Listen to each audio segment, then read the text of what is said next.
ನಿಜವಾಗ್ಲೂ ನಿಮ್ಮ ಫ್ಯಾಮಿಲಿಗೆ ಹ್ಯಾಟ್ಸ್ ಆಫ್ ಹೇಳಲೇಬೇಕು ಸರ್. ನೋಡಿ, ನಮ್ಮ ರಾಜ್ಯದಲ್ಲಿ ಇರುವಂತಹ ಶಾಲೆಗಳಿಗೆ ಪಿಂಕ್ ರೂಮ್ ಕೊಡ್ತಾ ಇದ್ದಾರೆ, ಅಥವಾ ನಮ್ಮ ಮನೆಯವರು ಅಥವಾ ನಿಮ್ಮ ವೈಫು ಸುಮ್ಮನೆ ಹಣ ವೃಥಾ ಖರ್ಚು ಮಾಡ್ತಾ ಇದ್ದಾರೆ, ನಮ್ಮ ಫ್ಯೂಚರ್ಗೆ ಹಣ ಇಟ್ಕೊಳ್ತಾ ಇಲ್ಲ ಅನ್ನುವಂಥ ಒಂದು ಬೇಜಾರು ಕೂಡ ಇಲ್ಲ ಅನ್ಸುತ್ತೆ. ನಿಜವಾಗ್ಲೂ ಆ ಹೆಣ್ಮಕ್ಳಿಗೂ ಕೂಡ ನಮ್ಮ ಚಾನಲ್ ವತಿಯಿಂದಲೂ ಕೂಡ ಅವ್ರಿಗೆ ಹ್ಯಾಟ್ಸ್ ಆಫ್ ಅನ್ನ ಹೇಳಲೇಬೇಕು. ನೋಡಿ, ಗಂಡು ಮಕ್ಳು ಏನಾದರೂ ಸಾಧನೆ ಮಾಡ್ತಾರೆ ಅಂದರೆ ಅಲ್ಲಿ ಹೆಣ್ಣಿನ ಶಕ್ತಿ ಅನ್ನೋದು ಕೂಡ ಇರಲೇಬೇಕು. ನಿಮ್ಮ ಹಿಂದೆ ನಿಮ್ಮ ಪತ್ನಿ ಸಪೋರ್ಟ್ ತುಂಬಾ ಇದೆ ಅಂತ ಗೊತ್ತಾಗ್ತಾ ಇದೆ. ಸೊ ಅವರ ಬಗ್ಗೆ ಎಸ್ಪೆಷಲಿ ಏನು ಹೇಳ್ತೀರಾ ಸರ್ ನೀವು? ಒಂದು ಅವ್ರದ್ದು ಸಪೋರ್ಟ್ ಇರೋದು ಕಾರಣ ಏನಂದರೆ, ನಾನು ಯಾವಾಗಲೂ ಹೇಳ್ತಾ ಇರ್ತೀನಿ, ನೋಬಡಿ ಹಸ್ ಸೀನ್ ಟುಮಾರೋ. ನಾಳೆ ಏನಂತ ಯಾರು ಗೊತ್ತಿಲ್ಲ, ರೈಟ್? ಸೊ ನಮ್ಮ ಮಕ್ಳಿಗೂ ಹೇಳ್ತೀನಿ, ನಿಮ್ಗೆ ಕೊಡಬೇಕಾಗಿರೋದು ಎಡ್ಯುಕೇಷನ್, ಅದನ್ನು ಮಾತ್ರ ಕೊಡ್ತೀನಿ ನಾನು. Don't expect anything else. I am a self made man. ನೀವು ಆ ಥರ ಮಾಡಬೇಕು. ನೀವು ಎಡ್ಯುಕೇಷನ್ ನಾನು ಕೊಡ್ತೀನಿ, ದಟ್ ಇಸ್ ಮೈ ರೆಸ್ಪಾನ್ಸಿಬಿಲಿಟಿ. ಎಷ್ಟು ಓದ್ತಿರೋ ನೀವು ಓದ್ಬೋದು, ಬಟ್ ಅದರ್ ದನ್ ದ್ಯಾಟ್ ನಾನೇನು ಪ್ರಾಮಿಸ್ ಮಾಡಲ್ಲ. ಸೊ ನಾಳೆ ಏನಂತ ನಮ್ಗೆ ಗೊತ್ತಿಲ್ಲ, ಈ ಕ್ಷಣ ಅಷ್ಟೇ, ಈ ಕ್ಷಣ, ರೈಟ್? ಸೊ ನಾಳೆ ಬರುವಾಗ ವಿಲ್ಸಿ ಏನಾಗುತ್ತೆ ಅಂತ. ಸೊ ಆ ಒಂದು ಇದರಲ್ಲಿ ನಮ್ಮ ವೈಫ್ ಆಗಲಿ ಮಕ್ಕಳಾಗಲಿ, they are completely supportive. They are in line with it. ನಾನು ಹೇಳಿದ್ದಕ್ಕೆ ಅವರು ಕರೆಕ್ಟ್ ಅಂತ ಒಪ್ಪಿದ್ದಾರೆ, ಅಂದರೆ ನಾಳೆ ಯಾರು ನೋಡಿಲ್ಲ ಅನ್ನೋದು. ಸೊ ಅದರಿಂದ ನನಗೆ ಕಂಪ್ಲೀಟ್ ಸಪೋರ್ಟ್ ಸಿಗ್ತಾ ಇದೆ. My wife is an house wife, ಮನೇಲಿ ಇರ್ತಾರೆ. ಸೊ ಬಟ್ ಮಾರಲ್ ಸಪೋರ್ಟ್, ಅವ್ರಿಗೆ ಮಾರಲ್ ಸಪೋರ್ಟ್. ನಂದು ಎಲ್ಲ ಪಿಂಕ್ ರೂಮ್ ಇನಾಗ್ರೇಷನ್ ಬರ್ತಾರೆ. ಸೊ ಅವರು ಮಕ್ಳ ಹತ್ರ ಮಾತಾಡ್ತಾರೆ. ಸೊ ನಮ್ಮದು ಪ್ಲಸ್ ನಾವು ಈ ಸಬ್ಜೆಕ್ಟ್ ಮೇಲೆ ವಿ ಟಾಕ್, ಸ್ಟೂಡೆಂಟ್ಸ್ ಹತ್ರನೂ ಮಾತಾಡ್ತೀವಿ. She is also part of it. Plus my team. So hygiene ಬಗ್ಗೆ ಮಾತಾಡ್ತೀವಿ, ಪ್ಯಾಡ್ಸ್ ಡಿಸ್ಟ್ರಿಬ್ಯೂಟ್ ಮಾಡುವಾಗ. ಸೊ ಆ ಥರ. ಓಕೆ ಸರ್, ಈಗ ಸರ್ಕಾರದಿಂದಲೂ ಕೂಡ ಏನಾದರೂ ಒಂದು ಭರವಸೆ ಸಿಗಬೇಕು ಅಂತ ಅನ್ಕೊಂಡಿದ್ದೀರಾ? ಯಾಕಂತಂದ್ರೆ ನೀವು ಮಾಡ್ತಾ ಇರುವಂತಹ ಕೆಲಸ ಎಲ್ರಿಗೂ ಮನ ಮುಟ್ಟುವಂತಹ ಕೆಲಸ. ಸರ್ಕಾರದಿಂದ ಯಾಕೆ ಗಮನ ಹರಿಸಬಾರ್ದು, ಅಥವಾ ಸರ್ಕಾರಕ್ಕೆ ಮುಟ್ಟುವಂತಹ ಕೆಲಸ ಯಾಕೆ ಆಗಬಾರ್ದು ಅಂತ? ಅಲ್ಲ, ಆಗಿದೆ, ಸದ್ಯಕ್ಕೆ ಆಗಿದೆ, ಆಲ್ಮೋಸ್ಟ್ ರೀಚ್ ಆಗಿದೆ. ನಂದು ಫೆಬ್ರವರಿಲಿ ಒಂದು ಮ್ಯಾಗಝೀನ್ ಬಂತು, ಕವರ್ ಪೇಜಲ್ಲಿ ನಂದು ಫೋಟೋ ಇತ್ತು, ಪ್ಲಸ್ ಸ್ಟೋರಿ ಸೆಕೆಂಡ್ ಪೇಜಲ್ಲಿ ಇತ್ತು. ನಾನು ಅದನ್ನು ಎಜುಕೇಷನ್ ಮಿನಿಸ್ಟರ್ ಅವ್ರಿಗೆ ಕಳಿಸಿದ್ದೀನಿ, ಆ ಸ್ಟೋರಿ ಇದೆ ಅಂತ, ಈ ಥರ ಇದೆ, ನಾವು ವೈ ನಾಟ್ ವಿ ಇಂಪ್ಲಿಮೆಂಟ್ ಮಾಡ್ತಾರೆ. For sure it will come. ಎಲ್ಲ ಸ್ಕೂಲಲ್ಲಿ ಮಾಡ್ತಾರೆ, sooner or later. It will take some time, but ಆಗುತ್ತೆ. ಓಕೆ, ಆಗುತ್ತೆ ಅನ್ನೋ ಭರವಸೆ ಇದೆ. ಸರ್, ನೀವೇನಾದ್ರೂ ಪಾಲಿಟಿಕ್ಸ್ಗೆ ಬರುವಂತಹ ಸಾಧ್ಯತೆ ಇದೆಯಾ? ಯಾಕಂತಂದ್ರೆ ಈಗ ಸಮಾಜಮುಖಿ ಕೆಲಸಗಳನ್ನ ಮಾಡ್ತಾ ಇರೋದ್ರಿಂದ ಎಕ್ಸ್ಪೆಕ್ಟೇಷನ್ ಅಥವಾ ಪಾಲಿಟಿಕ್ಸ್ ಅನ್ನೋದನ್ನ ರೀಚ್ ಮಾಡಬೇಕು ಅನ್ನೋದು ಎಲ್ಲರಲ್ಲೂ ಕೂಡ ಇರುತ್ತೆ. ಸೊ ನೀವು ಏನಾದರೂ ಪೊಲಿಟಿಷಿಯನ್ ಆಗಬೇಕು ಅಂತ ಅನ್ಕೊಂಡಿದ್ದೀರಾ, ಹೇಗೆ ಅಂತ? ನಾನು ಹೇಳ್ದಂಗೆ ಏನೇ ಫಾರ್ ಅ ಪ್ರೋಗ್ರಾಮ್ ಆಲ್ಸೋ ನಾನು ಖುದ್ದಾಗಿ ಹೋಗಿ ಯಾರು ಪೊಲಿಟಿಷಿಯನ್ ಇನ್ವೈಟ್ ಮಾಡಲ್ಲ. This is nothing to do with politics, right? ನಂದು ಇಟ್ ಇಸ್ ವೆರಿ ಕ್ಲಿಯರ್. ಆಗ ತನಕ till I am employed, I will do service where. ಇವತ್ತು ನಾನು ಆ ಮಕ್ಕಳಿಗೆ ಮಾಡಿದ್ರೆ for sure they will do, continue ಮಾಡ್ತಾರೆ ಅನ್ನೋ ಭರವಸೆ ನನಗಿದೆ. ಸೊ ಅಷ್ಟಿದ್ರೆ ಸಾಕು. ಸೊ ಅದಕ್ಕೆ ಮೇಲೆ ನನಗೇನು ಇಂಟ್ರೆಸ್ಟ್ ಇಲ್ಲ. ಸೊ ಇನ್ನು 4-5 ಇಯರ್ಸಲ್ಲಿ ನಾನು ರಿಟೈರ್ ಆಗ್ತೀನಿ. Okay, so after that it's only service. ನನಗೆ ಪಾಲಿಟಿಕ್ಸ್ ಬರೋದಲ್ಲ, ನೋ ಇಂಟ್ರೆಸ್ಟ್ ಇಲ್ಲ. ಓಕೆ ಸರ್, ಈಗ ಅಂದ್ರೆ ಹೇಳ್ತಿರ್ತಾರಲ್ಲ ಸರ್, ಸುಮ್ಮನೆ ಯಾಕೆ ಮಾಡಬೇಕು, ಏನಾದರೂ ಎಕ್ಸ್ಪೆಕ್ಟೇಷನ್ ಇಟ್ಕೊಂಡು ಮಾಡಬೇಕು ಅಂತ ಕೆಲವೊಬ್ರು ಹೇಳ್ತಿರ್ತಾರೆ. ಸೊ ನೀವೇನಾದರೂ ಎಕ್ಸ್ಪೆಕ್ಟೇಷನ್ ಇಟ್ಕೊಂಡು ಏನಾದರೂ ಮಾಡಬೇಕಾ? ಎಕ್ಸ್ಪೆಕ್ಟೇಷನ್ ಇಟ್ಕೊಳ್ತೀರಾ ಮುಂದಿನ ದಿನದಲ್ಲಿ ಅಂತ? ಎಕ್ಸ್ಪೆಕ್ಟೇಷನ್ ಡೆಫಿನೆಟ್ಲಿ ಇದೆ ನನಗೆ. ಹೇಳಿ ಸರ್. ಅಂದರೆ ಎಕ್ಸ್ಪೆಕ್ಟೇಷನ್ ಡೆಫಿನೆಟ್ ಆಗಿದೆ.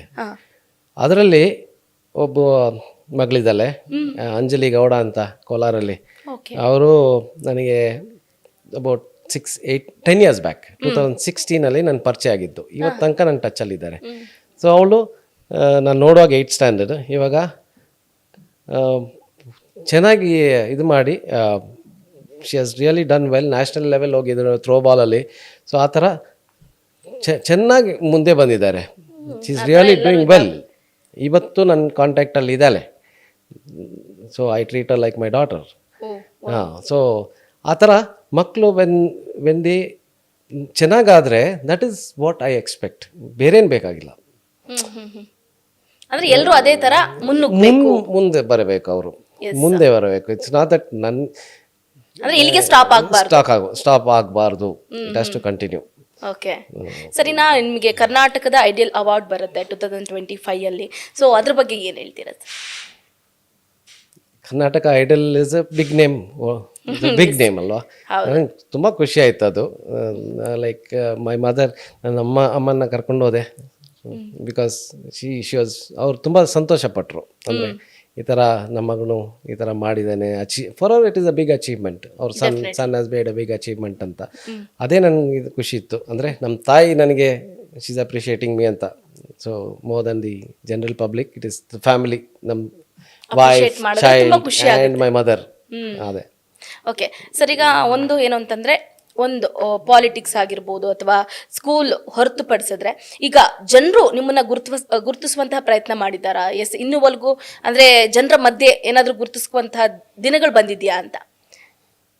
ಆ ಥರ ನಾನು ಪಬ್ಲಿಕ್ ಫಿಗರ್ ಆಗಿಲ್ಲ. So most of them know my ಹೆಸರು ಗೊತ್ತು, ಕೆಲಸ ಗೊತ್ತಿದೆ, ಹೆಸರು ಗೊತ್ತು, ಬಟ್ ವ್ಯಕ್ತಿ ಗೊತ್ತಿಲ್ಲ. ಓಕೆ.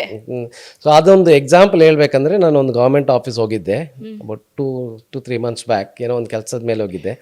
ಅಲ್ಲಿ ರಿಕ್ವೆಸ್ಟ್, ಅಲ್ಲಿ ಕೂತಿದ್ದೆ ನಾನು, waiting for the officer to come. ಅಲ್ಲೊಬ್ರು ಬಂದರು, ಮಾತಾಡ್ತಾ ಅವರು you was talking about pink room. ಅಲ್ಲಿರೋ ಆಫೀಸ್ ಪರ್ಸನ್, ಅಂದರೆ ಆಫೀಸ್ ಬಾಯ್ ಅಲ್ಲಿ ಇರ್ತಾರಲ್ಲ, ಸೊ ಅವರು ಮಾತಾಡ್ತಾ ಇರುವಾಗ ನನ್ನ ಫೋಟೋ ನೋಡಿ ಹೇಳಿದ್ರು, ಈ ಥರ ಒಂದು ಪಿಂಕ್ ರೂಮ್ ಒಂದು ಆಂಥನಿ ಸಜಿತ್ ಅಂತ ಒಬ್ರು ಇದ್ದಾರೆ, ಅವರೇ ಪಿಂಕ್ ರೂಮ್ ಮಾಡಿದ, ಅವ್ರು ನ್ಯೂಸ್ ಪೇಪರಲ್ಲಿ ನೋಡಿದೆ ಅಂತ ಹೇಳಿದ್ರು. ನಾನು ಹೇಳಿದೆ ನಾನೇ ಅದು ಅಂತ. ಫೋಟೋ ಅಲ್ಲಿ ನ್ಯೂಸ್ ಪೇಪರಲ್ಲಿ ಇತ್ತು, ನಾನು ಕೂತಿದ್ದೆ. ಅಯ್ಯೋ ಸರ್ಪ್ರೈಸ್ ಸರ್, ನೀವೇನಿಲ್ಲ, ಇಲ್ಲ ಒಂದು ಅಪ್ಲಿಕೇಶನ್ ಹಾಕಿದ್ದೆ, ಒಂದು ರಿಕ್ವೆಸ್ಟ್ ಲೈಸೆನ್ಸ್ಗೆ, ನೀವೇನಕ್ಕೆ ಬಂದ್ರಿ ಅಂತ ಹೇಳಿದ್ರು. ಸೊ ಅಂದರೆ people know me by name and the work, but not me as a person. Okay. So ಆ ಲೈಮ್ ಲೈಟ್ಗೂ ಬರೋಕ್ಕೆ ನನಗೂ I am not really interested. ಬೇಕಾಗಿಲ್ಲ ಪಾಪ. ಇಲ್ಲ ಸರ್, ಇನ್ನೊಂದು ಮಕ್ಕಳಿಗೆ, ಹೆಣ್ಮಕ್ಳಿಗೆ, ವಿದ್ಯಾರ್ಥಿಗಳಿಗೆ ನೀವು ಲ್ಯಾಪ್ಟಾಪ್ ಆಗಿರ್ಬೋದು ಅಥವಾ ಕ್ರೀಡಾ ಜರ್ಸಿಗಳಾಗಿರ್ಬೋದು, ಇಂಥವು ಸಾಕಷ್ಟು ಕೊಟ್ಟಿದ್ದೀರಾ. ನೀವು ಏನೇನೆಲ್ಲ ವಿತರಣೆ ಮಾಡಿದ್ದೀರಾ ಸರ್ ಅಂತ? ಸೀರೆ ಇದು ಸ್ಟಾರ್ಟ್ ಆಗಿದ್ದು 2016 with a jacket, simple jersey, track suit, complete track suit ಅಷ್ಟೇ. ಅಲ್ಲೇ ಸ್ಟಾರ್ಟ್ ಆಗಿದ್ದು 2016 ಕೋಲಾರಲ್ಲಿ, ಕುರ್ಗಲಲ್ಲಿ. ನಾವು P T master G M Srinivas ಅಂತ ಇದ್ದಾರೆ, who was actually very close to me. ಅವರೇ ಫುಲ್ ಕಂಪ್ಲೀಟ್ ಸಪೋರ್ಟ್ ಅವ್ರು ಮಾಡಿದ್ರು. ಅಂದರೆ ಅವರ ಫಸ್ಟ್ ರಿಕ್ವೆಸ್ಟ್ ಅವರಿಂದನೇ ಬಂತು. ಸೊ ಆ ಸ್ಕೂಲ್ ಮಕ್ಕಳಿಗೆ ಆ ಜರ್ಸಿ ಕೊಟ್ಟಿದ್ದು it made a big difference. ಅಂದರೆ ಬೇರೆ ತಾಲೂಕಲ್ಲಿ ಹೋದಾಗ ಇವ್ರದ್ದು ಎತ್ತು ಕಾಣಿಸ್ತು ಈ school compared to the other schools. That was a big motivation. So ಅದಾದಮೇಲೆ ಕಂಟಿನ್ಯೂಸ್ ಆಗಿ 3 years ಅವರು ನ್ಯಾಷನಲ್ ಲೆವೆಲ್ ಹೋದರು. From nowhere they were at taluk level ಪಾರ್ಟಿಸಿಪೇಷನಲ್ಲಿ. ಇದು ನಾನು ಆದ ಕಂಪ್ಲೀಟ್ ಕ್ರೆಡಿಟ್ ನಾನು ತಗೊಳಕ್ಕಾಗಲ್ಲ, because it is their hard work and the P T masters effort. But ಆ ಮೋಟಿವೇಶನ್ ಇದೆ ಅಲ್ಲ, ಜರ್ಸಿ ಹಾಕ್ಕೊಂಡು ಸ್ಕೂಲ್ ನೇಮ್ ಹಾಕ್ಕೊಂಡು, so it makes a big difference. So ಅವ್ರು ಹೇಳಿದ್ರು, ಸರ್ ಈ ಥರ ಆಗಿದ್ದು ಮೋಟಿವೇಶನ್, ಮೋರ್ ಆಫ್ ಮೋಟಿವೇಶನ್. ಆ ಮೋಟಿವೇಶನಿಂದಾನೇ ಇವರು ಇನ್ನೂ ಹಾರ್ಡ್ ವರ್ಕ್ ಮಾಡಿದ್ರು. But I was happy, at least national level ಹೋದ್ರು, 3 years ಕಂಟಿನ್ಯೂಸ್ ಆಗಿ ಹೋದ್ರು. But that was their achievement. So ಅಲ್ಲಿ ಸ್ಟಾರ್ಟ್ ಆಯಿತು. ಅದಾದಮೇಲೆ ಸ್ಪೋರ್ಟ್ಸ್ನ ಪ್ರಮೋಟ್ ಮಾಡ್ತಾ ಇದೆ, because my daughter she was in sports, ಚೆನ್ನಾಗಿ ಮಾಡ್ತಾಯಿದ್ರು. ಬಟ್ ಡಿಗ್ರಿ ಓದಾಗ ಇದನ್ನು ಕಂಪ್ಲೀಟ್ ಡಿಸ್ಕನೆಕ್ಟ್ ಮಾಡಿದ್ರು. ಬೇರೆ ಮಕ್ಳು ಮಾಡುವಾಗ I thought let me support that. ಸುಮಾರು ಸ್ಕೂಲ್ಗೆ ಸ್ಪೋರ್ಟ್ಸ್ನ ಸಪೋರ್ಟ್ ಮಾಡಿದ್ದೀವಿ. ನನ್ನ ಪರಿಚಯದವರೊಬ್ಬರು ಕಬಡ್ಡಿ ಇದಕ್ಕೆ ಹೋಗಿದ್ರು, ಈ one and came Morarji Desai ಸ್ಕೂಲಲ್ಲಿ, ದೇವರಾಯನ ಸಮುದ್ರ ಆ ಕಡೆ ಇದೆ. ಸೊ ಆ ಥರ ಯಾರಾದರೂ there is willing, but you have to come with results, try, ಅದೇ ಇಂಟೆನ್ಷನ್. ಇನ್ ಬಿಟ್ವೀನ್ ಬಿಡಬಾರ್ದು ಅನ್ನೋದು. ಸೊ ಆ ಥರ ಪ್ರಮೋಟ್ ಮಾಡ್ತಾ ಇದ್ದೀವಿ. ಸರ್, ಈಗ ಮಕ್ಕಳಿಗೆ ಎಜುಕೇಷನ್ ಅನ್ನೋದು ಎಷ್ಟು ಇಂಪಾರ್ಟೆಂಟ್ ಸರ್? ಯಾಕಂತಂದರೆ ಈಗ ಇತ್ತೀಚಿನ ದಿನದಲ್ಲಿ ಶಿಕ್ಷಣ ಅನ್ನೋದು ಒಂದು ಕಡೆ ಮಾರಾಟ ಆಗ್ತಾ ಇದೆ, ಎಜುಕೇಷನ್ ಲೆವೆಲ್ ಎಲ್ಲೋ ಒಂದು ಕಡೆ ಕುಂಠಿತಗೊಳ್ತಾ ಇದೆ ಅನ್ನೋದು ಕೂಡ ಕೇಳ್ಪಡ್ತಾ ಇದ್ದೀವಿ, ನೋಡ್ತಾ ಇದ್ದೀವಿ. ಸೊ ಎಜುಕೇಷನ್ ಅನ್ನೋದು ಎಷ್ಟು ಇಂಪಾರ್ಟೆಂಟು? ವಿದ್ಯಾರ್ಥಿಗಳಿಗೆ ನಿಮ್ಮ ಕಡೆಯಿಂದ ಏನು ಕರೆ ಕೊಡ್ತೀರಾ ನೀವು ಅಂತ? ಈಗ ನಾನು ಕೋಲಾರಲ್ಲಿ ಹೋದಾಗ, ರೂರಲ್ ಸ್ಕೂಲಲ್ಲಿ ಹೋದಾಗ, first question is like percentage ಎಷ್ಟಾಗಿದೆ. ಸೊ ಪ್ರಿನ್ಸಿಪಲ್ ಹೇಳೋದು ಏನಂದರೆ 100% ರಿಸಲ್ಟ್. ಯಾವ ಸ್ಕೂಲ್ಗೆ ಹೋದ್ರೂ 100% ರಿಸಲ್ಟ್ ಅಂತಾರೆ. ಮಾರ್ಕ್ಸ್ 90, 95, ತುಂಬ ಸ್ಮಾರ್ಟ್ ಸ್ಟೂಡೆಂಟ್ಸಲ್ಲಿ. ರೂರಲ್ ನಾವು ತಿಳ್ಕೊತೀವಿ, ಲೈಕ್ ನಾವು ಕಂಪೇರ್ ಮಾಡಿದ್ರೆ they are much smarter in terms of, ಇವಾಗ ಅವ್ರಿಗೆ ಇಂಗ್ಲೀಷ್ ಒಂದೇ ಒಂದು ಪ್ರಾಬ್ಲಮ್ ಇರುತ್ತೆ. ತುಂಬ ಬ್ರಿಲಿಯಂಟ್. ಪರ್ಸೆಂಟೇಜ್ ಅಷ್ಟು ಬರ್ತಾ ಇದೆ. ಸೊ ಅದನ್ನು ಅವ್ರಿಗೆ ಪುಷ್ ಮಾಡೋರು ಯಾರಾದರೂ ಬೇಕು. ಸ್ಟಡಿ ಕಂಟಿನ್ಯೂ ಮಾಡೋಕ್ಕೆ ಅವ್ರು ಪುಷ್ ಮಾಡಬೇಕು. Okay. Most of the times like 10th 12th ಚೆನ್ನಾಗಿ ಮಾರ್ಕ್ಸ್ ತಗೊಂಡು ಅವ್ರು ವಾಟ್ ಎವರ್ ರೀಸನ್ ಅವ್ರು ಡಿಸ್ಕಂಟಿನ್ಯೂ ಮಾಡಿಬಿಡ್ತಾರೆ. ಸೊ ಆ ಥರ ಸ್ಟೂಡೆಂಟ್ಸ್ನ ಐಡೆಂಟಿಫೈ ಮಾಡಕ್ಕೆ ಟ್ರೈ ಮಾಡ್ತಾ ಇದ್ದೀನಿ. ಓ ಅಂದರೆ ಗ್ರೇಟ್. ನೀವು ಮಾಡಿ ಸಪೋರ್ಟ್ ಸಪೋರ್ಟ್ ಮಾಡ್ತಾ ಇದ್ದೀನಿ. ಅಂದರೆ ಒಬ್ಬರು ಸೆಕೆಂಡ್ PUC ಟಾಪರ್ ಇದ್ದರು. ನಾನು ಅವ್ರಿಗೆ ಹೇಳಿದೆ, ಓಕೆ ಒಂದು ಟೋಕನ್ ಆಫ್ ಒಂದು ನೀವು ಮಾಡಿದ್ದಕ್ಕೆ ಟೋಕನ್ ಆಫ್ ಅಪ್ರಿಸಿಯೇಷನ್ ಅಂತ ಒಂದು ಮ್ಯಾಕ್ಬುಕ್ ಲ್ಯಾಪ್ಟಾಪ್ ಕೊಟ್ಟೆ ಅವ್ರಿಗೆ. ನಾನು ಹೇಳಿದೆ, ಆಮೇಲೆ ನೀವು ಕಂಟಿನ್ಯೂ ಮಾಡಿ, ಸ್ಟಡೀಸ್ ಕಂಟಿನ್ಯೂ ಮಾಡಿ, if you want to do your civil service I will support you ಅಂತ ಹೇಳಿದ್ದೀನಿ. ಸೊ ಆ ಥರ ಒಂದು ಇಬ್ಬರಿಗೆ, ಅಂದರೆ those are really interested, brilliant ಆಗಿರಬೇಕು, plus interested. I will help you, I will support you. ಆದಷ್ಟು ನಾನು ನೀನು ಕಂಪ್ಲೀಟ್ ಮಾಡೋ ತನಕ I will stand by you, ಅದನ್ನು ಪ್ರಾಮಿಸ್ ಮಾಡಿದ್ದೀನಿ. ಎಸ್. ಸೊ ನಮ್ಗೆ ಭಾಳ ಖುಷಿ ಆಗುತ್ತೆ ಸರ್, ಇಂಥ ಜನ್ರೇಷನ್ನಲ್ಲಿ ವಿದ್ಯೆಗೆ ಅಥವಾ ವಿದ್ಯಾರ್ಥಿಗಳಿಗೆ ಅವರ ಎಜುಕೇಷನ್ಗೆ ನೀವು ತಂದೆ ತಾಯಿ ಎಷ್ಟು ಒತ್ತು ಕೊಡ್ತಿದ್ದಾರೋ ಅದಕ್ಕಿಂತ ಹೆಚ್ಚಾಗಿ ನೀವು ಒಬ್ಬ ಸಪೋರ್ಟರ್ ಆಗಿ ಕೊಡ್ತಾ ಇರೋದು ಬಹಳ ಅಂದರೆ ಬಹಳ ಸ್ಫೂರ್ತಿ ಕೊಡ್ತಾ ಇದೆ. ಓದುವಂತಹ ವಿದ್ಯಾರ್ಥಿಗಳಿಗೆ ನಿಜಕ್ಕೂ ಕೂಡ ನಿಮ್ಮ ಈ ಕಠಿಣ ಪರಿಶ್ರಮ ಆಗಿರ್ಬೋದು ಅಥವಾ ನಿಮ್ಮ ಬೆಂಬಲ ಆಗಿರ್ಬೋದು ಸಾಕಷ್ಟು ಖುಷಿ ಕೊಡುತ್ತೆ. ಅಂತಹ ವಿದ್ಯಾರ್ಥಿಗಳು ಯಾರಾದರೂ ಇದ್ದರೆ ಅಥವಾ ನೀವು ಕೂಡ ಇಂತಹ ಫೆಸಿಲಿಟಿಯನ್ನು ಪಡಿಬೇಕು ಅಂತಂದರೆ, ಅಂದರೆ ಈಗ ಹೇಳಿದ್ರು ಸರ್, ಒಂದು ಕಡೆ ಬ್ರಿಲಿಯನ್ಸು ಇರಬೇಕು ಆ್ಯಂಡ್ ಓದುವ ಕಡೆ ಗಮನ ಇರಬೇಕು. ಸುಮ್ಮನೆ ಯಾರೋ ಬಂದು ಫೇಕ್ ಸರ್ಟಿಫಿಕೇಟ್ಗಳು ಕೆಲವೊಬ್ರು ತಗೊಂಡಿರ್ತಾರೆ ಅಥವಾ ಪರ್ಸೆಂಟೇಜ್ಗಳು ತಗೊಂಡಿರ್ತಾರೆ, ಅಂಥವ್ರಲ್ಲ. ಬಡ ವಿದ್ಯಾರ್ಥಿಗಳೇ ಆಗಿರ್ಬೋದು ಅಥವಾ ಅವರ ಕೈಯಲ್ಲಿ ಅಥವಾ ಅವ್ರ ತಂದೆ ತಾಯಿ ಕೈಯಲ್ಲಿ ಓದ್ಸೋಕ್ಕಾಗಿಲ್ಲ, ನಾವಿಲ್ಲೇ ಡ್ರಾಪ್ ಔಟ್ ಆಗಬೇಕು ಅನ್ನುವಂಥ ಏನಾದರೂ ಥಾಟ್ ಇತ್ತು ಅಂದರೆ ದಯವಿಟ್ಟು ನೀವು ಸರ್ನ ಕನ್ಸಲ್ಟ್ ಮಾಡ್ಬೋದು. ಅವ್ರ ಹತ್ರ ನೀವು ಮಾತಾಡಿ ನಿಮ್ಮ ಕಷ್ಟ ಅಥವಾ ನಿಮ್ಮ ವಿದ್ಯಾಭ್ಯಾಸಕ್ಕೆ ಏನು ಹೆಲ್ಪ್ ಬೇಕೋ ಅವ್ರ ಕೈಲಾದಷ್ಟು ಮಾಡುವಂಥ ಪ್ರಯತ್ನವನ್ನು ಮಾಡ್ತಾರೆ. ನೋಡಿ, 100% ಯಾರೂ ಕೂಡ ಶೋರ್ ಕೊಡೋದಕ್ಕಾಗೋದಿಲ್ಲ. ನಾವು ಕೈಲಾದಷ್ಟು ಸಹಾಯವನ್ನು ಇಲ್ಲಿವರೆಗೂ ಕೂಡ ಮಾಡ್ಕೊಂಡು ಬಂದಿದ್ದಾರೆ, ಮುಂದೆಯೂ ಕೂಡ ಮಾಡ್ತೀನಿ ಅನ್ನುವಂತಹ ಭರವಸೆಯನ್ನು ಕೂಡ ಕೊಟ್ಟಿದ್ದಾರೆ. ಬಹಳ ಖುಷಿ ಆಗುತ್ತೆ ಸರ್. ಇನ್ನೊಂದು ಕಡೆ ಏನು ಅಂತಂದರೆ, ಈಗ ನೀವು ಇಷ್ಟೆಲ್ಲ ಮಾಡ್ತಾ ಇದ್ದೀರಾ, ಲಕ್ಷಾಂತರ ರೂಪಾಯಿ ಖರ್ಚಾಗಿದೆ. ಸೊ ಈ ಪಿಂಕ್ ರೂಮ್ಗೆ ಟೋಟಲ್ ಆಗಿ ಎಷ್ಟು ವೆಚ್ಚ ಆಗಿದೆ ಸರ್? ಒಂದು ಅಲ್ಲ, ಟೋಟಲ್ ಎಷ್ಟು ಇದಕ್ಕೆ ನೀವು ಇನ್ವೆಸ್ಟ್ ಮಾಡಿದ್ದೀರಾ ಅಂತ? ನನ್ನ ಕೈಯಿಂದ ಮಾಡಿದ್ದು about per year about 5 lakhs is my target. 5 lakhs ನಂದು ಪರ್ಸನಲ್ ಫಂಡ್ಸ್ 5 lakhs ಟಾರ್ಗೆಟ್ ಇರೋದು. 5 lakhs okay sir, every year. So ಕೆಲವೊಂದು ಸತಿ 5 lakhs ಟಚ್ ಮಾಡಿದ್ದೀನಿ. Last year it was only 2.75 lakhs, only 2.75 lakhs against 5 lakhs. So ಅಂದರೆ ಇವಾಗ 22 ಅಂದರೆ 23, 24, 25 3-4 years ಆಯಿತು. about 20 lakhs, 15 to 20 lakhs personal money. ಮಿಕ್ಕಿದ್ದು ನನ್ನ company, the company which I am employed with, ಅವ್ರದ್ದು ಕಾಂಟ್ರಿಬ್ಯೂಷನ್ ಇದೆ. ಹಾಂ, ಅಂದರೆ ಅವ್ರು 5 lakhs ಸ್ಟಾರ್ಟ್ ಮಾಡೋದು. ಫಸ್ಟ್ ಇಯರ್ 5 lakhs ಕೊಟ್ಟರು, ನೆಕ್ಸ್ಟ್ ಇಯರ್ 10 lakhs ಕೊಟ್ಟರು, ಥರ್ಡ್ ಇಯರ್ 15 lakhs ಕೊಟ್ಟಿದ್ದಾರೆ. ಸೊ ಫೋರ್ತ್ ಇಯರ್ ಇನ್ನೂ ಇದು ಬಂದಿಲ್ಲ. ಬಟ್ ಅದನ್ನು ನೀಟಾಗಿ ನಾವು ಹೆಂಗೆ ಮಾಡಿದ್ದೀವಿ, ಏನು ಮಾಡಿದ್ದೀವಿ ಎಲ್ಲ ಕಂಪ್ಲೀಟ್ ರಿಪೋರ್ಟನ್ನ ಅವ್ರಿಗೂ ಕೊಡ್ತೀವಿ, ಪ್ಲಸ್ ಅಪ್ಲೋಡು ಮಾಡ್ತೀವಿ, ವೆಬ್ಸೈಟಲ್ಲೂ ಅಪ್ಲೋಡ್ ಮಾಡ್ತೀವಿ. ಓಕೆ ಸರ್, ಈಗ ಮಗಳಾಗಿರ್ಬೋದು ಅಥವಾ ಫ್ಯಾಮಿಲಿ ಆಗಿರ್ಬೋದು, ಸಾಕಪ್ಪ ಇಷ್ಟು ವರ್ಷ ಮಾಡಿದ್ದೀರಾ, ಸಾಕು ನಿಲ್ಲಿಸ್ಬಿಡಿ ಅಂತ ಯಾವತ್ತಾದರೂ ಹೇಳಿರೋ ಮಾತಿದೆಯಾ? ನೆವರ್. Never never. ಆದಷ್ಟು ಮಾಡ್ತೀವಿ, as long as it is possible. ನನ್ನ ಕೈಯಲ್ಲಿ ಆದಷ್ಟು ಮಾಡ್ತೀನಿ, even in a small way. ಇವಾಗ ಲಾಸ್ಟ್ ಇಯರ್ ನಮ್ಮ ಸ್ಕೂಲಲ್ಲಿ ಅಬೌಟ್ 20-25 ಸ್ಕೂಲ್ಗೆ ನಾವು ಕಂಪ್ಯೂಟರ್ ಲ್ಯಾಬ್ ಸೆಟ್ ಮಾಡಿದ್ದೀವಿ. ಕಾಮಧೇನಲ್ಲಿ ಫಸ್ಟ್ ಲ್ಯಾಬ್ ಸೆಟ್ ಮಾಡಿದ್ದು, ಅದೊಂದು ಮೋಟಿವೇಶನ್ ಪಾಯಿಂಟ್. ಕಾಮಧೇನಲ್ಲಿ, ಕೋಲಾರಲ್ಲಿ.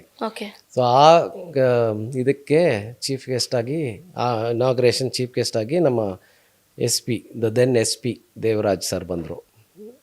ಅವರೇ ಚೀಫ್ ಗೆಸ್ಟ್ ಆಗಿ ಬಂದರು. So that was one of the motivation point.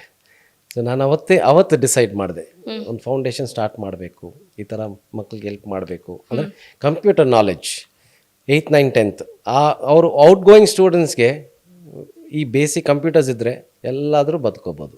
ಹೌದು ಸರ್, ಬಿಲ್ಲಿಂಗ್ ಮಾಡ್ಬೋದು, ಎಲ್ಲಾದರೂ. ಅಂದರೆ ಕಂಟಿನ್ಯೂಷನ್ ಆಗೋಕ್ಕಾಗಿಲ್ಲ ಅಂದರೆ ಬೇಸಿಕ್ ಕಂಪ್ಯೂಟರ್ ಇದ್ದರೆ ದೇ ಕ್ಯಾನ್ ಡೂ ಸಮಥಿಂಗ್. ಅದರಲ್ಲಿ ಇವ್ರು ಬಂದಾಗ, ನಮ್ಮ ದೇವರಾಜ್ ಸರ್ ಬಂದಾಗ, ಈ was giving a motivational talk which also touched me. ನಾನು ಅವತ್ತು ಡಿಸೈಡ್ ಮಾಡಿದೆ, ನಾನು ಇನ್ಮೇಲೆ ಒಂದು ಫೌಂಡೇಶನ್ ಮಾಡ್ತೀನಿ, ಇನ್ನೂ 10 ಲ್ಯಾಬ್ ಮಾಡ್ತೀನಿ ಅಂತ ಅವತ್ತು ಮಾಡಿದ್ದೆ, ಡಿಸೈಡ್ ಮಾಡಿದ್ದೆ. But we have done in the last 3 years ಒಂದು 20-25 ಲ್ಯಾಬ್ ಮಾಡಿದ್ದೀನಿ. ಸೂಪರ್. ಆನ್ ಅನ್ ಆವ್ರೇಜ್ ಒಂದು ವರ್ಷಕ್ಕೆ 10 ಮಾಡಿದ್ರು ಒಂದು 1000 ಸ್ಟೂಡೆಂಟ್ಸ್ ಇಟ್ಕೊಂಡ, ಅಂದರೆ ಒಂದು ಸ್ಕೂಲ್ಗೆ 100 ಸ್ಟೂಡೆಂಟ್ಸ್ ಅಂತ, right? It's more than that, ಅದಕ್ಕಿಂತ ಜಾಸ್ತಿ ಇದೆ. ಬಟ್ ಆವ್ರೇಜ್ ಇಟ್ಕೊಂಡ್ರು 1000 students will come out with basic computer knowledge. Super. Actually computer knowledge ಇರಲೇಬೇಕು ಸರ್, ಎಲ್ಲ ಕಡೆನೂ ಅದನ್ನೇ ಕೇಳ್ತಾ ಇರೋದು ಸ್ಟಾರ್ಟಿಂಗ್ ಇಂದ. ಸೊ ನೀವು ಅದನ್ನ ಕೊಡ್ತಾ ಇದ್ದೀರಾ ಅಥವಾ ಅದಕ್ಕೂ ಪ್ರೋತ್ಸಾಹ ಕೊಡ್ತಾ ಇದ್ದೀರಾ ಅಂದ್ರೆ ಇನ್ನೂ ಗ್ರೇಟ್ ಥಿಂಗ್ ಅಂತಾನೆ ಹೇಳಬೇಕು ಸರ್. ಈಗ ಟೋಟಲ್ ಆಗಿ ಅಂದ್ರೆ ಈಗ ಓವರ್ ಆಲ್ ನಾವು ನೋಡೋದಾದ್ರೆ ನಿಮ್ಮ ಈ ಲಾಂಗ್ ಜರ್ನಿಯಲ್ಲಿ ನಿಮಗೆ ತುಂಬಾ ಇನ್ಸ್ಪೈರ್ ಅನ್ಸಿರುವಂತಹ ವ್ಯಕ್ತಿ ಅಥವಾ ನನಗೆ ಅವ್ರನ್ನ ಕಂಡ್ರೆ ಅವ್ರನ್ನ ಫಾಲೋ ಮಾಡಬೇಕು ಅಥವಾ ಅವ್ರು ಹೇಳಿದ್ರಿಂದ ನನಗೆ ಈ ರೀತಿ ಸಮಾಜಮುಖಿ ಕೆಲಸಗಳನ್ನ ಮಾಡಬೇಕು ಅಂತ ಅನ್ಸಿದ್ದು ಯಾರಿಂದ ಸರ್? ಒಂದು ನಮ್ಮ ಗುರು ಡಾಕ್ಟರ್ HD ಸಾಂಗ್ಲ್ಯಾನ ಅವ್ರು ನನ್ನ ಚಿಕ್ಕಿಂದ when I was very small school ಡೇಸಿಂದ ಅವ್ರನ್ನ ಲೈಕ್ ಮಾಡ್ತೀನಿ. ಅವ್ರದ್ದು ವೇ ಆಫ್ ಇದು ಆನೆಸ್ಟಿ ಅದೆಲ್ಲ ತುಂಬ ಇಷ್ಟ ನನಗೆ.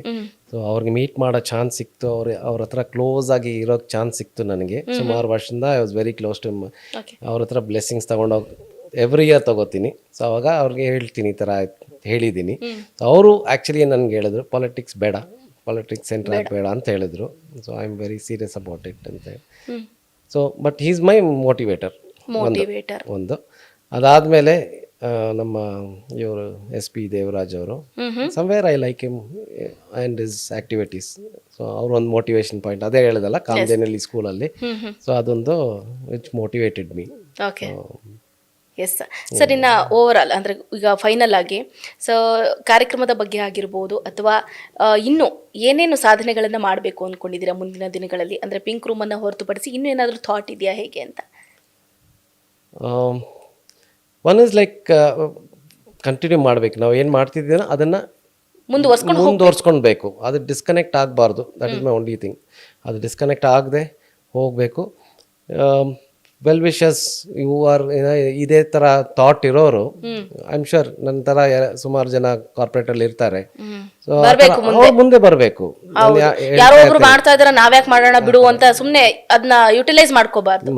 ಆ್ಯಕ್ಚುಲಿ ಒಂದು ನಾನು ಕಾರ್ಪೊರೇಟ್ ಅಪ್ರೋಚ್ ಮಾಡೋದು ಏನಂದರೆ one of the corporate says ಈ ಥರ ಕಾನ್ಸೆಪ್ಟು ಹುಡುಗರಿಗೆಲ್ಲ ಗೊತ್ತಾಗುತ್ತೆ, ಹುಡುಗಿಯರು ದೇ ವಿಲ್ ಫೀಲ್ ಬ್ಯಾಡ್ ಅಂತ ಕಾರ್ಪೊರೇಟಲ್ಲಿ ಹೇಳಿದ್ರು. ಈ ಥರ ಯಾವುದೋ ಒಂದು ಕಾರ್ಪೊರೇಟ್ ನನಗೆ ಹೇಳಿದ್ರು ಈ ಥರ ಅಪ್ರೋಚ್ ಮಾಡಿದಾಗ ಏನು ಕಾನ್ಸೆಪ್ಟ್ ಈ ಥರ ಕಾನ್ಸೆಪ್ಟ್ ಅಂತ ಹೇಳುವಾಗ they are not happy with it. So ಅದನ್ನು ಚೇಂಜ್ ಆಗಬೇಕು. ಇಲ್ಲೇ ಚೇಂಜ್ ಆಗಿಲ್ಲ ಅಂದರೆ ಸ್ಕೂಲಲ್ಲಿ ಹೆಂಗೆ ಚೇಂಜ್ ಆಗ್ತಾರೆ? ಡೆಫಿನೆಟ್ಲಿ. ಸೊ ಅದೊಂದು ಚೇಂಜ್ ಆಗಬೇಕು. ನಾನು ಆ್ಯಕ್ಚುಲಿ ಸ್ಟೂಡೆಂಟ್ಸ್ ಮಾತಾಡುವಾಗ more than talking to girls ನನಗೆ I want to talk to the boys. ಅವ್ರಿಗೆ ಅರ್ಥ ಮಾಡಿಸ್ಬೇಕು what is the pink room, ಏನಕ್ಕೆ ಹುಡುಗಿರಲ್ಲಿ ಹೋಗ್ತಾರೆ, ನಿಮಗೂ ಅಕ್ಕ ತಂಗಿ ಇದ್ದಾರೆ, ನಿಮ್ಮ ತಾಯಿ ಇದ್ದಾರೆ. So you need to know what it is. ಅಲ್ಲಿ ಎಡ್ಯುಕೇಶನ್ ಆದರೆ I am sure things will change. ಕಾರ್ಪೊರೇಟಲ್ಲೇ ಆಗಿಲ್ಲ ಈ ಥರ ಥಿಂಕ್ ಮಾಡಿದೆ ಹೆಂಗೆ ಅಂತ ಆಯ್ತು ನನಗೆ. But yeah corporate should come forward to provide more facilities like this. Okay sir, ಈಗ ಬರೀ ಹೆಣ್ಣು ಮಕ್ಕಳಿಗೆ ಮಾತ್ರ ಇಂಥ ಸೌಲಭ್ಯ ಕೊಟ್ಟಿದ್ದೀರಾ, ಅಂದರೆ ಪಿಂಕ್ ರೂಮ್ ಅನ್ನುವಂಥ ಸೌಲಭ್ಯವನ್ನು ಕೊಟ್ಟಿದ್ದೀರಾ. ಸೊ ತುಂಬ ಜನ ಅಂದರೆ ವಿದ್ಯಾರ್ಥಿಗಳು ಗಂಡು ಮಕ್ಕಳು ಕೂಡ ಟಾಪರ್ಸ್ ಇರ್ತಾರೆ, ಒಳ್ಳೊಳ್ಳೆ ಪರ್ಸೆಂಟೇಜ್ ತೊಗೊಂಡವರು ಇರ್ತಾರೆ. ಸೊ ಅವ್ರಿಗೇನಾದರೂ ಹೆಲ್ಪ್ ಮಾಡುವಂತಹ ಸಾಧ್ಯತೆ ಇದೆಯಾ? ಹೇಗೆ ಮಾಡಿದ್ದೀವಿ. ನಾನು ಹೇಳಿದೆಲ್ಲ ಇವಾಗ ಒಂದು ಬಾಂಬೆಯಲ್ಲಿ ಹೋಗಿ ಕಬಡ್ಡಿ ಪ್ಲೇಯರ್ ಈ was only person who has approach me. So ನಾನು ಸಪೋರ್ಟ್ ಮಾಡಿದೆ ಅವ್ರಿಗೆ. ಸೊ ಮೋರ್ ಆಫ್ ಅದೇನೋ ಗೊತ್ತಿಲ್ಲ, but somewhere the girls get attracted to me. Like ನಾನು ಫಸ್ಟ್ ಕ್ವೆಶ್ಚನ್ ಅವ್ರು ಕೇಳಿದೆ ಆ ಸ್ಟೂಡೆಂಟ್ಸ್ಗೆ. See it is a very sensitive topic ಮಕ್ಳ ಹತ್ರ ಮಾತಾಡೋದು. ನಾನು ಅವ್ರ ಹತ್ರ ಕೇಳಿದೆ ವಾಟ್ ಡ್ಯೂ ಥಿಂಕ್, ನಾನು ಯಾರು ಅಂತ. ಫಾದರ್ ಅಂತ ಹೇಳಿದ್ರು. ನನ್ನ ಮಕ್ಕಳು ಅವ್ರಿಗಿಂತ 10 years ಜಾಸ್ತಿ ಇದ್ದಾರೆ. So I tell them, first thing I tell them my daughter was 10 years more than you. ನೀವೆಲ್ಲ 13-14 years ಓಲ್ಡ್, ನನಗೆ 25-26 year old ಡಾಟರ್ ಇದ್ದಾರೆ ಅಂದರೆ they feel comfortable first thing, right? ಆವಾಗ ನಾನು ಒಂದು ಕ್ವೆಶ್ಚನ್ ಕೇಳಿದೆ, ನೀವೇನು ಅಂದ್ಕೋತಾರೆ, who do you think I am for you? ಒಂದೇ ವಾಯ್ಸಲ್ಲಿ ಹೇಳಿದ್ರು. ಒಬ್ರೊಬ್ರು ಇವ್ರನ್ನ ನೋಡಿ ಅವ್ರು ಹೇಳಲಿಲ್ಲ, ಎಲ್ಲ ಒಂದೇ ವಾಯ್ಸಲ್ಲಿ ಹೇಳಿದ್ರು, ಫಾದರ್ ಅಂತ ಹೇಳಿದ್ರು. Right, what more you need? ನಿಜ ಸರ್, ಇದು ತುಂಬಾ ಖುಷಿ ಆಕ್ಚುಲಿ ಹೇಳ್ಬೇಕಂದ್ರೆ. ಇಂಥ ದೊಡ್ಡ ಅಂದ್ರೆ ಆಲೋಚನೆ ಬಂದಿರೋದು ಬಹಳ ಕಡಿಮೆ ಹೇಳ್ಬೇಕಂದ್ರೆ. ಹೆಣ್ಣು ಮಕ್ಕಳನ್ನ ಗಮನಿಸಿ, ಹೆಣ್ಣು ಮಕ್ಕಳ ನೋವಿಗೆ ಸ್ಪಂದಿಸಿ, ಹೆಣ್ಣು ಮಕ್ಕಳ ಋತುಚಕ್ರದಲ್ಲಿ ಅವರಿಗೆ ವಿಶ್ರಾಂತಿ ಮಾಡಬೇಕು ಅನ್ನುವಂಥ ಒಂದು ಕೊಠಡಿಗಳನ್ನ ನೀವೆಲ್ಲ ಕಡೆ ನೀಡ್ತಾ ಇದ್ದೀರಾ. ಈಗಾಗಲೇ 5 ಕೊಠಡಿಗಳನ್ನು ಕೊಟ್ಟಿದ್ದೀರಾ. ಸೊ ಮುಂದೆ ಕೂಡ ಈ ಕಾನ್ಸೆಪ್ಟ್ ನಿಲ್ಲಬಾರ್ದು ಅನ್ನುವಂಥ ಮನೋಭಾವನೆಯನ್ನ ಇಟ್ಕೊಂಡಿದ್ದೀರಾ. ಬಹಳ ಅಂದ್ರೆ ಬಹಳ ಖುಷಿ ಆಗುತ್ತೆ. ಸೊ ನಮ್ಮ ಸ್ಪೀಡ್ ನ್ಯೂಸ್ ವತಿಯಿಂದಲೂ ಕೂಡ ಕೇಳ್ಕೊಳ್ತಾ ಇದ್ದೀವಿ, ಆಂಟೋನಿ ಸಜಿತ್ ಸರ್ ನಿಜವಾಗ್ಲೂ ಕೂಡ ಉತ್ತಮವಾದಂತಹ ಕೆಲಸಗಳನ್ನ ಮಾಡ್ತಾ ಇದ್ದಾರೆ. ದಯಮಾಡಿ ಯಾರಾದರೂ ನಿಮ್ಮ ಕೈಲಾದಂತಹ ಸಹಾಯವನ್ನ ಮಾಡಬೇಕು ಅಂತ ಅಂದ್ಕೊಳ್ತಿದ್ರೆ ಧೈರ್ಯವಾಗಿ ಮುಂದೆ ಬರಬಹುದು. ನೋಡಿ, ಅವರು ಅವ್ರಿಗಾಗಿ ಏನೂ ಮಾಡ್ಕೊಳ್ತಾ ಇಲ್ಲ, ಹೆಣ್ಣು ಮಕ್ಕಳಿಗಾಗಿ ಮಾಡ್ತಾ ಇರುವಂತಹ ಕಾನ್ಸೆಪ್ಟ್ ನಿಜಕ್ಕೂ ಕೂಡ ಬಹಳ ಖುಷಿಯನ್ನ ತಂದೊಡ್ತಾ ಇದೆ. ನಿಮ್ಮ ಮಕ್ಕಳು, ತಂಗಿ, ಅಕ್ಕ ಎಲ್ಲರೂ ಕೂಡ ಶಾಲೆಗಳಿಗೆ ಹೋಗ್ತಾರೆ. ಆ ಸಂದರ್ಭದಲ್ಲಿ ಅವರಿಗೆ ಆಗುವಂತಹ ನೋವು, ಅನುಭವಿಸುವಂತಹ ನೋವು ಅವ್ರಿಗೆ ಮಾತ್ರನೇ ಗೊತ್ತಿರುತ್ತೆ. ಸೊ ಯಾರ್ಯಾರೆಲ್ಲ ಈಗಾಗಲೇ ನೋಡಿ, ಈಗ ಲಕ್ಷಾಂತರ ರೂಪಾಯಿ ಸಂಬಳ ಪಡೆಯೋರು ಇರ್ತಾರೆ, ಅವರಲ್ಲಿ ಲಕ್ಷ ರೂಪಾಯಿನೂ ಕೊಡಿ ಅಂತ ಹೇಳ್ತಾ ಇಲ್ಲ. ನಿಮ್ಮ ಕೈಲಾದಷ್ಟು ಸಹಾಯವನ್ನು ನೀವು ಮಾಡಬಹುದು. ಆಂಟೋನಿ ಸಜಿತ್ ಅವ್ರ ಜೊತೆಯಲ್ಲಿ ನೀವು ಕೂಡ ಕೈ ಜೋಡಿಸಿ ಇಂಥ ಉತ್ತಮ ಕೆಲಸಕ್ಕೆ ಎಲ್ಲರೂ ಕೂಡ ಪಾತ್ರರಾಗಿ ಅಂತಲೂ ಕೂಡ ಕೇಳ್ಕೊಳ್ತಾ ಇದ್ದೀವಿ. ಬಹಳ ಖುಷಿಯಾಗುತ್ತೆ ಸರ್ ನಮ್ಗೆ ನಿಜವಾಗ್ಲೂ. ನಿಮ್ಮ ಸೇವೆಯನ್ನು ನಾವು ಸಾಕಷ್ಟು ವರ್ಷಗಳಿಂದಲೂ ಕೂಡ ಗಮನಿಸ್ತಾ ಇದ್ದೀವಿ. ನಿಮ್ಮ ಉತ್ತಮ ಕೆಲಸ ಮುಂದಿನ ದಿನದಲ್ಲೂ ಕೂಡ ಇದೇ ರೀತಿ ಸಾಗಲಿ ಅಂತ ನಮ್ಮ ಆಶಯ ಕೂಡ ಆಗಿದೆ. Thank you ma'am. ನೋಡಿದ್ರಲ್ಲ ವೀಕ್ಷಕರೇ, ಈಗಾಗಲೇ ನಾನು ಹೇಳಿದೆ, ಇವರ ಸಮಾಜಮುಖಿ ಕೆಲಸ ನಿಜಕ್ಕೂ ಕೂಡ ಎಲ್ಲರಿಗೂ ಪ್ರೇರಣೆ ಆಗುವಂಥದ್ದು. ಹಾಗಾಗಿ ನೀವು ಕೂಡ ಈ ಪಿಂಕ್ ರೂಮ್ಗಳಿಗೆ ಏನಾದರೂ ಸಹಾಯ ಹಸ್ತವನ್ನು ಚಾಚಬೇಕು ಅಂತಂದರೆ ದಯಮಾಡಿ ನೀವು ಕೂಡ ಆಂಟೋನಿ ಸಜಿತ್ ಸರ್ ಅವ್ರ ಜೊತೆಯಲ್ಲಿ ಕೈ ಜೋಡಿಸಿ ಮತ್ತಷ್ಟು ಪಿಂಕ್ ರೂಮ್ಗಳನ್ನು ಸ್ಥಾಪಿಸಿ ಅಂತ ಕೇಳ್ಕೊಳ್ತಾ ಇದ್ದೀವಿ. Thank you so much sir, ನಿಮ್ಮ ಅಮೂಲ್ಯವಾದಂಥ ಸಮಯವನ್ನು ನಮಗೆ ನೀಡಿ ನಮ್ಮ ಸ್ಟುಡಿಯೋಗೆ ಬಂದು ಇಂಟರ್ವ್ಯೂ ಕೊಟ್ಟಿದ್ದಕ್ಕೆ thank you sir. Thank you ma'am, thank you very much. ನೋಡಿದ್ರಲ್ಲ ವೀಕ್ಷಕರೇ, ಇದಾಗಿತ್ತು ಇವರಿಗಿನ ವಿಶೇಷ ಕಾರ್ಯಕ್ರಮ. ನೋಡ್ತಾ ಇರಿ ಸ್ಪೀಡ್ ನ್ಯೂಸ್, ನಿಮ್ಮದು ವೇಗ ನಮ್ಮದು.